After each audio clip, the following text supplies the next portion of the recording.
Nuestra presentación es, por favor, sírvase seguir las instrucciones que se dan a continuación. Educación del diseño en tiempos de distanciamiento social. Esta es una investigación que hicimos la doctora Olivia Fragoso Susunaga y yo, María Teresa Olanda Ramos. Hoy en día, la revolución tecnológica se ofrece como una gran promesa en el campo de la educación, pero hay que entender que la tecnología por sí misma no es una actividad educativa y que únicamente nos puede servir como un instrumento para alcanzar un fin. El uso de las TICs representa un novedoso recurso que nos proporciona muchas ventajas para ese acceso a la información, a la interactividad, a estar en contacto con todos estos elementos en el proceso educativo, pero no siempre es el camino ideal para los actores en este proceso, o sea, los alumnos y los profesores. ¿Por qué? Porque instruir implica tener en cuenta el medio y los límites existentes en este proceso educativo. Porque por más méritos que tenga esta tecnología, este instrumento que nos ayuda a ponernos en contacto, es difícil que se equipare a la comunicación cara a cara. Según Babot nos dice que la educación electrónica funciona muy bien, pero no está al alcance de todos, al menos hasta que se implante una verdadera cultura de educación virtual a distancia. La ausencia de pautas muy marcadas, la gran flexibilidad de horarios y ubicaciones y la inexistencia de disciplina académica presencial favorecen enormemente la formación continua, pero dificultan el trabajo de los profesores, así como el seguimiento de los programas de larga duración, que son carreras, diplomados, másters, lo que sea, y la educación integral. Como precisamente nos comentaban en las presentaciones anteriores, este trabajo de los profesores se vuelve muy complicado. También nos dice que los cursos deben de estar muy bien diseñados, ser muy atractivos. Los tutores virtuales deben de estar encima de los alumnos y estos tener un grado de autoexigencia relativamente alto. La computadora no debe de ser utilizada como un replicador de libros, ni el uso del Internet como medio para la distribución de contenidos. No se puede pensar en ello como una herramienta pedagógica para aprender, porque desarrollar cursos para e-learning resulta ser un proceso complejo que va más allá de trasladar un curso tradicional a un ambiente virtual. Seguir instrucciones es un proceso en el que intervienen muchos factores del ámbito educativo. La educación virtual no es igual a la presencial y no solo es diferente al estar mediada por la tecnología, sino que realiza el proceso de enseñanza-aprendizaje, cambios significativos en todos los aspectos y que es importante llevarlos a cabo. Las instrucciones constituyen un conjunto de reglas o advertencias dirigidas a determinada finalidad, que se vinculan con los principios, términos, operaciones, relaciones del pensamiento y memoria que implican comprensión y conocimiento y que requieren poner en juego cierta lógica, la memoria de los sujetos, las construcciones sociales y los imaginarios culturales que cada individuo tiene en relación con el grupo social y la época a la que pertenecen. Los cursos desarrollados para esta modalidad no dejan de ser una entrega sofisticada de información. Se limitan a describir con lujo de detalle cómo deben de ser las cosas dentro de un mundo perfecto. Nos entregan gran cantidad de datos y estadísticas, pero no contemplan la parte práctica del estudiante, en el cual se han convertido únicamente en ese receptáculo de la información que le llega. Para esto hay que tomar en cuenta dos aspectos fundamentales que son qué se dice, o sea, ese contenido, esa información, pero también cómo se dice, de qué manera visualizamos esa información. Para seguir con de manera introductoria, yo les comenté esto de los cursos.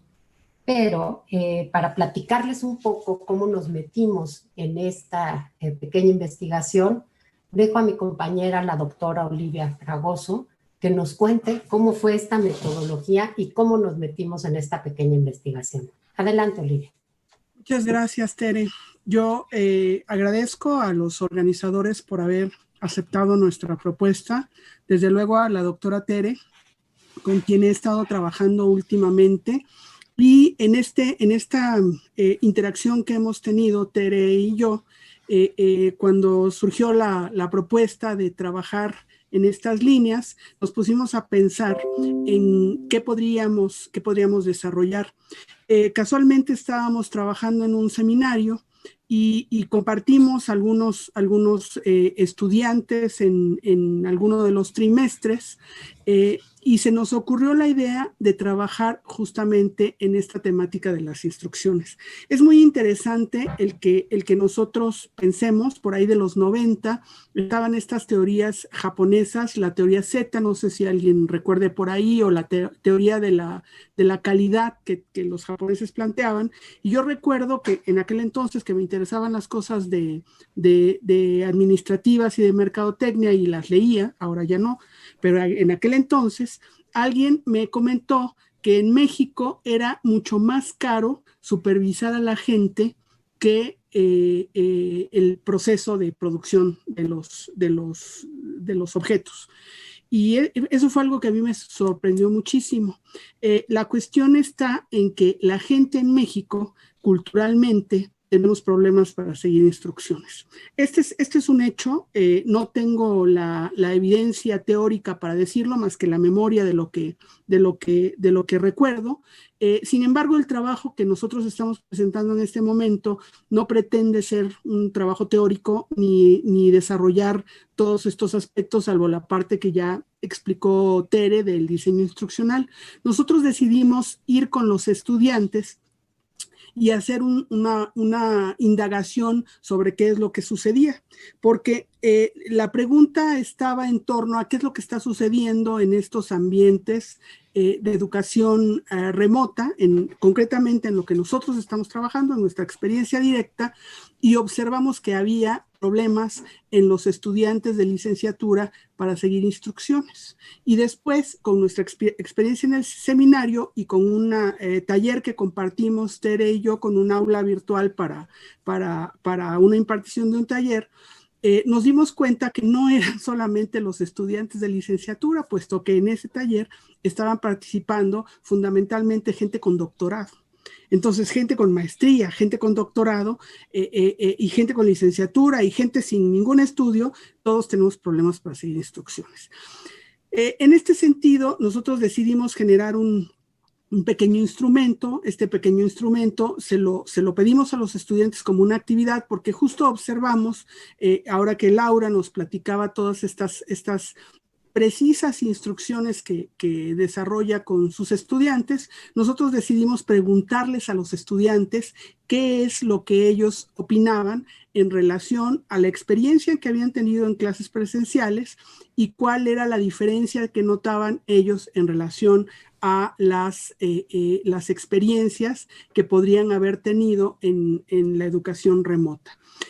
Nosotros estamos presentando los resultados de un sondeo. Esto se puede ampliar, se puede convertir en algún momento en una investigación más formal, con cifras y números, como les encantan a muchas de estas personas que les gusta hablar de objeto de estudio y objeto empírico y porcentajes y números. Sin embargo, nosotros lo que estamos teniendo es una muestra representativa por conveniencia desde el punto de vista cualitativo o para los que les encanta lo cuantitativo, sería un sondeo. Un sondeo con los estudiantes en el que nos mostraran cuál era la opinión que ellos tenían de su propia experiencia. Se les pidió a los estudiantes que realizaran una serie de actividades, se les pidió que investigaran qué era la instrucción, que anotaran una serie de definiciones de distintas fuentes para que tuvieran ellos claros qué significa seguir una instrucción. Se les pidió que pusieran las 5 experiencias más representativas en donde hubieran tenido problemas al seguir las instrucciones en la educación presencial y cuáles eran los 5 problemas más importantes que habrían tenido en la educación remota, y se les pidió que analizaran la experiencia en la clase de referencia para que ellos pudieran, a partir de eso, generar una serie de opiniones o sugerencias en torno a la forma en la cual ellos podrían haber manejado la propuesta. Y en este sentido, nosotros encontramos, pasamos a la siguiente, por favor, encontramos una serie de opiniones de los estudiantes en donde ellos nos decían que lo que sentían es que faltaba una interacción más directa con los profesores, que la parte de la comunicación podría haber sido no necesariamente igual, y aquí nosotros reflexionamos en torno a un par de trabajos de Humberto Eco, concretamente Apocalípticos e integrados ante la cultura de masas, que es un trabajo de los años 60, y La Nueva Edad Media, que es un trabajo que él hizo en los años 70. En estos dos nosotros encontramos, concretamente en Apocalípticos e integrados, esta idea de pensar que las cuestiones tecnológicas son muy buenas para algunos, para los integrados, son muy malas para los apocalípticos, y la propuesta de Humberto Eco es vayámonos por una línea media. Entonces, los estudiantes reconocen deficiencias, reconocen problemas por la tecnología al mismo tiempo que reconocen los aciertos que la tecnología podría tener. En ese sentido, comentamos, los estudiantes nos cuentan cuáles podrían haber sido esas dificultades en la comunicación, en la comprensión, en el momento de seguir las instrucciones, no tener un profesor a quien acudir, o tener problemas de conexión en el momento en el que se están dando las instrucciones, cuando los profesores no dejan las clases grabadas, y la ventaja que podría haber en el sentido de que, pues como los profesores tienen ahora que dar esas instrucciones por escrito, son mucho más precisos y son mucho más claros en esas instrucciones, y que ellos podrían recurrir a esas instrucciones en algunos momentos. Y lo que volvían a exponer es algo que sucede en lo presencial. Nosotros, decían los chicos, cuando estamos realizando el trabajo es cuando nos encontramos con problemas, y problemas en donde el profesor no está para atenderlo. Sin embargo, tenemos la opción de comunicarnos con el profesor para poder preguntarle la opinión, y nosotros encontramos en ese encuentro con el profesor que en ocasiones los profesores son muy amables y explican o responden, y en otras ocasiones los profesores responden, ya lo dije en el escrito, consúltalo en ese lugar. Entonces, bueno, tenemos nosotros estos problemas de claridad, por ejemplo, también el hacer instrucciones y el desarrollarlas totalmente punto por punto no significa necesariamente que la gente sea clara, porque el profesor requiere un entrenamiento para escribir, no solamente para poder hacerlo verbalmente, sino que tendría que tener la capacidad de escribir con claridad, y eso es una habilidad que eventualmente los profesores tendríamos que ir desarrollando, y en mi experiencia uno lo va poniendo en práctica.